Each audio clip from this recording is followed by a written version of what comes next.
আসসালামু আলাইকুম। Walton AC presents ক্রিক টকে সকলকে আমন্ত্রণ। 50,000-এর ওপর ইন্টারন্যাশনাল ডেলিভারি করেছেন জিমি অ্যান্ডারসন। 991টা উইকেটে থেমেছেন। চাইলে হয়তোবা 1000টা উইকেটের মাইল ফলকও তিনি স্পর্শ করতে পারতেন, কিন্তু এত দীর্ঘ সময় ধরে একজন পেস বোলার সার্ভিস দিয়ে গেছেন একটা ক্রিকেটিং নেশনকে। অদূর ভবিষ্যতে এরকম কোনো বোলার আসবেন কিনা যে এত বড় কলেবর তার আন্তর্জাতিক ক্যারিয়ার থাকবে, এত বড় সময় অ্যাজ আ পেস বোলার তিনি তার দেশকে সার্ভিস দিতে পারবেন। তবে জিমি অ্যান্ডারসন তার ক্যারিয়ারের শুরুটা যেভাবে করেছিলেন সেই জায়গা থেকে একটা পর্যায়ে তার অ্যাকশন এবং তার বোলিংয়ের অনেক বৈচিত্র্যময়তার জায়গায় পরিবর্তন এনেছিলেন, যে কারণে হয়তোবা তার ক্যারিয়ারটা অনেক বেশি মাত্রায় দীর্ঘায়িত হয়েছে। এবং অ্যাজ অ্যান ইন্টেলিজেন্ট ক্রিকেটার আপনাকে কিন্তু এই ব্যাপারগুলো খেয়াল রাখতে হয় যে আপনি ক্যারিয়ারের শুরুটা যেভাবে করছেন, আপনার ক্যারিয়ারটাকে যদি লম্বা করতে চান সেক্ষেত্রে আপনার অ্যাকশন থেকে শুরু করে আপনার এন্টায়ার বায়োমেকানিক্স এবং ওয়ার্ক এথিক্সে বেশ কিছু পরিবর্তন কিন্তু আনতে হয়। আমরা এই পেছনের জায়গাটাতে যদি একটু খেয়াল করে দেখি, আমার ডান পাশে যে স্টিল পিকচারটা সেটা হচ্ছে জিমি অ্যান্ডারসন যখন তার প্রথম টেস্ট ম্যাচ খেলতে নেমেছিলেন, এবং বাম পাশে যে ছবিটা সেটা হচ্ছে জিমি অ্যান্ডারসন তার ক্যারিয়ারের শেষের দিকে। একটা ব্যাপার খেয়াল করে দেখেন যে রান আপ থেকে যদি আমরা শুরু করি তাহলে উল্লেখযোগ্য যে জায়গাটা খেয়াল করব যে ইনিশিয়াল স্টেজে একেবারে শুরুর দিকে তার রান আপ স্টাইলটা কিংবা তার দৌড়ে আসার সময় তার বডি পোস্টারটা কিন্তু অনেক স্ট্রেটিশ পজিশনে, বাট ক্যারিয়ারে একটা পর্যায়ের পর তিনি তার রান আপের জায়গাটা বা দৌড়ে আসার স্টান্সটাতে বডি পোস্টারটা অনেকটা অ্যাঙ্গুলার কিংবা অনেকটা সাইড অন স্টাইলে তিনি দৌড়ে এসেছেন। আমি জিমি অ্যান্ডারসনের একটা ইন্টারভিউ দেখছিলাম, যে ইন্টারভিউতে তিনি বলেছেন তিনি 10 থেকে 15 পার মতো রান আপ নিয়ে থাকতেন তার ক্যারিয়ারের শেষের দিকে। সেটা ডিপেন্ড করতো কোন কন্ডিশনে তিনি বোলিং করছেন, কোন ভেন্যুতে তিনি বোলিং করছেন। তবে রানিং স্টাইলের এই জায়গাটা যে ক্যারিয়ারের শেষের দিকে আপনারা খুব ভালো মতোই লক্ষ্য করছেন যে অ্যাঙ্গুলার স্টাইলে তিনি রান আপটা নিয়ে আসতেন। আমরা পরের ফেজটাতে যাই। পরের ফেজটাতে একটা খুব ইম্পর্টেন্ট ব্যাপার আমরা খেয়াল করতে পারবো, সেটা হচ্ছে গ্যাদারের জায়গাটা। এই গ্যাদারটা কিন্তু খুব ইম্পর্টেন্ট একটা বিষয়, যেটা একজন বোলার, সেটা পেস বোলার হোক স্পিন বোলার হোক, গ্যাদারটা কোত্থেকে করছেন সেটা কিন্তু রিদমটা নিয়ে আছে। খেয়াল করে দেখেন ক্যারিয়ারের ইনিশিয়াল স্টেজে তার গ্যাদারটা ছিল সামনের দিকে নিচু জায়গা থেকে তিনি গ্যাদারটা করতেন, বাট ক্যারিয়ারের শেষের দিকে যখন থেকে তাকে আমরা আসলে সুইংয়ের কিং বা কিং অফ সুইং বলা শুরু করেছি, খেয়াল করে দেখেন গ্যাদারটা আসতো তার ঘাড়ের পেছন দিক থেকে। অর্থাৎ এই জায়গাটা একটা বড় পরিবর্তন, এবং এটাই আমার কাছে মনে হয়েছে তার পরবর্তী সময়ে কিং অফ সুইং হয়ে ওঠার পেছনে সবচেয়ে বড় রহস্যের জায়গাটা তার বোলিং গ্যাদারের ক্ষেত্রে। ইনিশিয়াল স্টেজে গ্যাদারটা তার ছিল সামনের দিকে নিচে, কিন্তু পরবর্তী পর্যায়ে তিনি তার অ্যাকশনে এই পরিবর্তনটা এনেছেন যে গ্যাদারটা করছেন ঘাড়ের পেছন দিক থেকে, এবং এই বডি পোস্টারটাতে তার বডি বায়োমেকানিক্যাল জায়গাতেও কিন্তু জাম্পিংয়ের ক্ষেত্রে একটা বড় পরিবর্তনের জায়গা ছিল। গ্যাদার অ্যান্ড জাম্পটা তার ক্যারিয়ারের পরবর্তী স্টেজে অনেক বেশি মাত্রা স্মুথ, অনেক বেশি মাত্রা অ্যাকুরেট হয়েছে।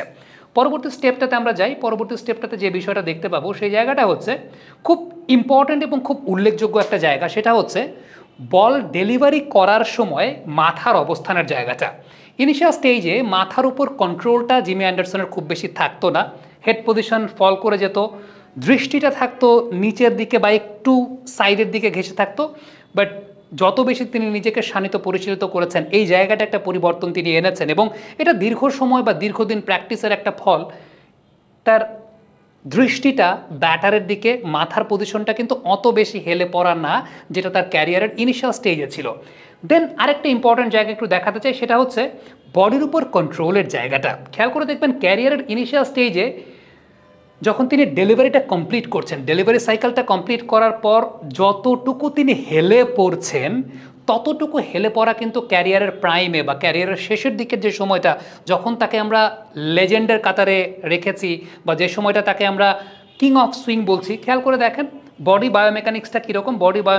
বডি কিন্তু অত বেশি ঘেঁষে হেলে পড়া না বা অত বেশি নিচের দিকে না, একটা সার্টেন পজিশন তিনি বজায় রাখছেন। এবং আরেকটা খুব ইম্পর্টেন্ট জায়গা যেটা তার ক্যারিয়ারের শুরুর দিকের সাথে শেষের দিকে একটা ভালো মিল আছে, সেটা হচ্ছে লিভারটা কমপ্লিট করছেন, যেটা খুব গুরুত্বপূর্ণ। একটা ইয়াং প্লেয়ার যারা ঠিক এই মুহূর্তে ক্রিকেট শিখছেন, অ্যাজ আ বোলার আমরা যেটাকে বলি যে চাকাটাকে কমপ্লিট করা। খেয়াল করে দেখেন ডেলিভারির পর এন্টায়ার তার ফিনিশিংয়ের জায়গাটা খেয়াল করে দেখেন। ফিনিশিংয়ের জায়গাটা কিন্তু আগেও তিনি খুব সুন্দর একটা ফিনিশিং করতেন, এখনও খুব সুন্দর তিনি ফিনিশিং করেছেন তার শেষ দিন পর্যন্ত। তবে উল্লেখযোগ্য জায়গা যেটা আগে বডির উপর কন্ট্রোলের জায়গাটা খেয়াল করে দেখেন যে বডি অনেক বেশি কন্ট্রোললেস, যেই কন্ট্রোলটা জিমি অ্যান্ডারসন তার ক্যারিয়ারের একটা স্টেজ পার করার পর এই যে গঠনগত পরিবর্তনটা এনেছেন, যে কারণে একটা দীর্ঘ সময় পর্যন্ত তিনি হয়তোবা ইনজুরিতে এত বেশি আক্রান্ত হননি বা একদম খুব নামমাত্র ইনজুরিতে আক্রান্ত হয়েছিলেন জিমি অ্যান্ডারসন। সো এই জায়গাটায় খুব বড় পরিবর্তন না, ছোট কিছু গঠনগত পরিবর্তন জিমি অ্যান্ডারসন করেছেন। But why Jimmy Anderson was king of swing?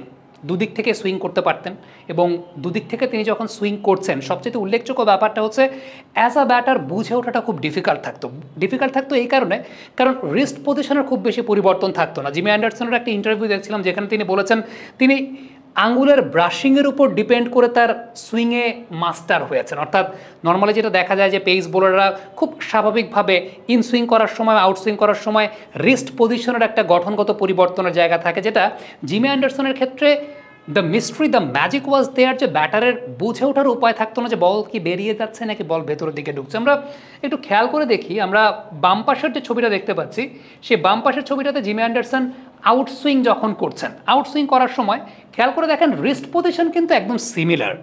আমরা যদি এই জায়গাটা একটু বাহাতি ব্যাটারের সাপেক্ষে চিন্তা করি, জিমি অ্যান্ডারসন বাহাতি ব্যাটারকে যেভাবে বোলিং করতেন, খেয়াল করে দেখেন বাহাতি ব্যাটারের এগেনস্টে যখন আউট সুইং করছেন, বল বেরিয়ে যাচ্ছে, বা আপনি ধরতে পারেন যে ডানাতি ব্যাটারের এগেনস্টে ইন সুইং করছেন, সে সময়টায় ধরার স্টাইল, রিস্ট পজিশন কিন্তু একরকম, বাট কাজের জায়গাটা হচ্ছে জিমি অ্যান্ডারসনের ইন্ডেক্স ফিঙ্গার দিয়ে জাস্ট একটা পাঞ্চ করছেন।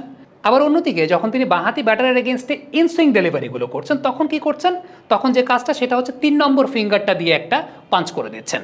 এবং খুব অবভিয়াস একটা ব্যাপার, সেটা হচ্ছে একজন ব্যাটার যখন বোলারকে ফেস করতে থাকেন তখন তার রিস্ট পজিশনটার দিকেই খেয়াল করে থাকেন। But Jimmy Anderson such kind of bowler যার রিস্ট পজিশনটা সবসময় একরকম থাকে, শুধুমাত্র ফিঙ্গারের ওই জায়গাটাতেই তিনি এক ধরনের, ওই যেটা বললাম যে তার স্পেশালিটির জায়গাটা, যে ফিঙ্গার দিয়েই তিনি, যেটা আপনারা দেখতে পাচ্ছেন যে ফিঙ্গার দিয়েই তিনি সেই কাজটা করেন, এবং সেই ফিঙ্গার দিয়ে কাজটা একটা, যেটা আমরা প্রথমে দেখিয়েছিলাম যে বাঁহাতি ব্যাটারের এগেনস্টে তিনি যখন আউটসুইং করছেন তখন ইন্ডেক্স ফিঙ্গারটা ব্যবহার করছেন, বাঁহাতি ব্যাটারের এগেনস্টে যখন তিনি ইনসুইং করছেন তখন 3 নম্বর ফিঙ্গারটা ব্যবহার করছেন। এটা সবচেয়ে উল্লেখযোগ্য ব্যাপার বা উল্লেখযোগ্য বৈশিষ্ট্যের জায়গা অ্যান্ডারসনের ক্ষেত্রে।